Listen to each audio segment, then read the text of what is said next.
Sasa ndugu zangu, jana vile tumekuwa Nairobi, simulisikia kuna Labor Day hapo Uhuru Garden. Sasa si kufika hapo. Tumesema Labor Day. Labor Day. Sasa wamama kusa. Sasa hapana, sio kuzaana. Labor Day ni kuongezewa mishahara. Sasa sisi kama wafanyakazi wa Nairobi Garden tukasema ya kwamba sasa kama hatujajua ni nani anaongeza mishahara, mimi naye nikauliza ya kwamba ni nani anaongeza mishahara? Maana sisi huko tunalipa shilingi 15,000 peke yake kuanzia mwaka 2020 hadi wa leo mwaka 2025. Hatujaongezewa hata one bob.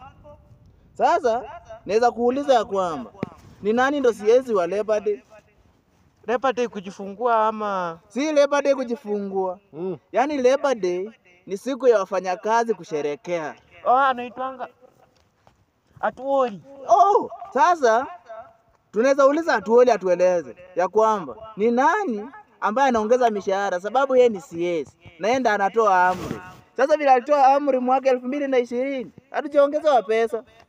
Sasa Atuoli, wewe kama mheshimiwa unaweza tuambia ni nani ndo anaongeza mishahara? Maana ndugu zangu wanauliza wamelipwa tu shilingi 15,000 tangu mwaka 2020 hadi sasa. Kwanza mimi nalipwa moja. Unalipwa moja? Nalipwa 1,500. Sasa mheshimiwa, nadhani umesikia vile wenzangu wanalalamika, na sisi ni wa Kenya. Sisi hatujaondoka kutoka nchi zingine, tumezaliwa Kenya. Na kama unataka utambue, kuja upande wa Nairobi, fika CBD uliza hustler wa hapa ni nani? Maana sisi ndo tumeanzisha Uhuru Garden. Sasa ndugu zangu hapo wanalalamika, watapata aje pesa zao? Kwanza mimi Uhuru Garden nimepalilia maua, napewa tu 1,000. 1,000 peke yake ama pahawa? Per month bwana. Per month? Napewa 1,000. Sasa 1,000. 1,000. Which means unafanyia shilingi 2 kwa siku? Hata sio 2, ni 1.5.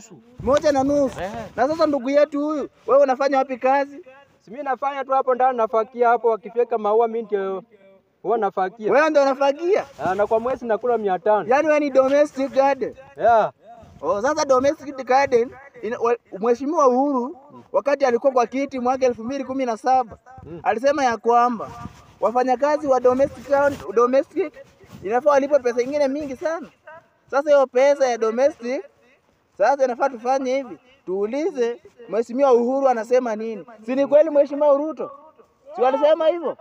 Sasa kwa hivyo Uhuru atuambie ni nani ndiye anafaa atuongeze hiyo pesa ya mwaka 2017.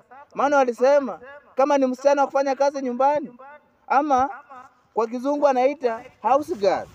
Sasa house girl kama analipa shilingi 10,000 na house boy atalipwa pesa ngapi? Kata